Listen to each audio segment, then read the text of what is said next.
You know how people say like God is dead? I feel like humanity killed God.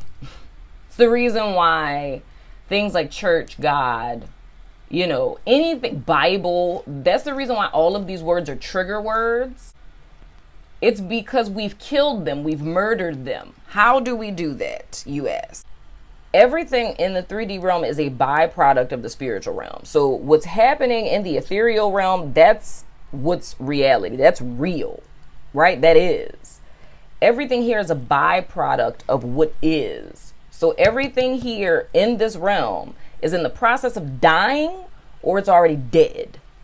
When we're looking at this from a perspective of us stagnating ourselves and how we kill God inadvertently is by everything that comes into this realm has to live by that universal law, so to speak. So everything here is like running on a program since, you know, the world was created, or the Big Bang Theory, whatever you believe in. But it's like it set everything into motion and everything obeys these laws in creation except for humanity, right? So whenever you birth something into the physical realm, it begins to slowly die because that's what happens here. Death, it's birth and then death happens to everything and everybody, right? When we talk about these constructs like religion, right? Mindsets, whatever, we have taken something that is infinite, something that like, and meaning this as, if you want to call it Allah, God, the all universe, spirit, whatever it is you want to call it, because it's just a name. And we get so caught up into labels and names, you know what I mean? And being so touchy-feely about stuff, you know what I'm saying? But the whole thing is that we're talking about the all that is, something that's unfathomable to even possibly comprehend in the human brain. We've taken this and personified it, brought it into this realm and literally killed it, because everything that comes here that we grasp onto and try to personify and whatnot, we kill it. Why? Because we made spirit, God, whatever word you want to use, insert your word here, right? We've taken that and now created it in our image.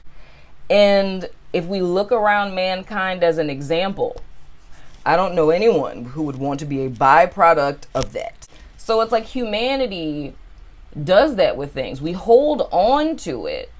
And like I tell you guys all the time with the Four of Pentacles card, why that card to me is like the most important one, because to me it's symbolic of what happens when you step out of flow. When you try to label things and take ownership of it and, oh, it's mine, it's not yours, I have this, you don't, that whole, you know, subjugating, marginalizing, based in that inherent, you know, human worthlessness and all of that stuff. It's the fact of when we start doing that, we ruin things.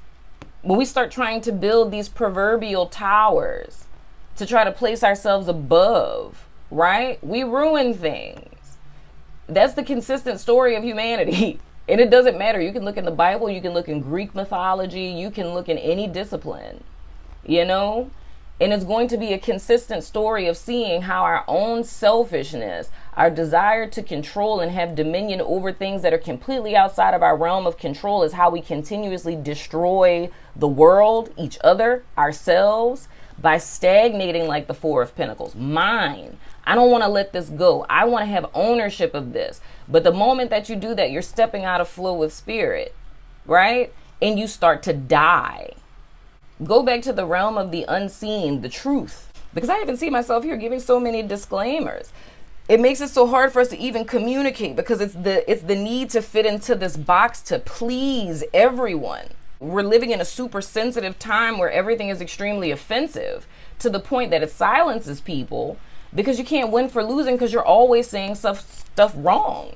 And that's on both sides of the fence, whether it be in spirituality and, oh my gosh, you're using Christian terms, I don't believe in that. Or if you're in Christianity and you use a spiritual term, or God forbid somebody finds out that you watch tarot videos. It's like, that's evil, that's demonic, label. That's not me, that's over here. Let me subjugate that, marginalize that. That's bad. I'm better because I'm not that. And that's me saying this on a micro scale of seeing how in institutions and society, how we're living under this energy that's self-defeating and is literally killing us all in the process, proverbially speaking.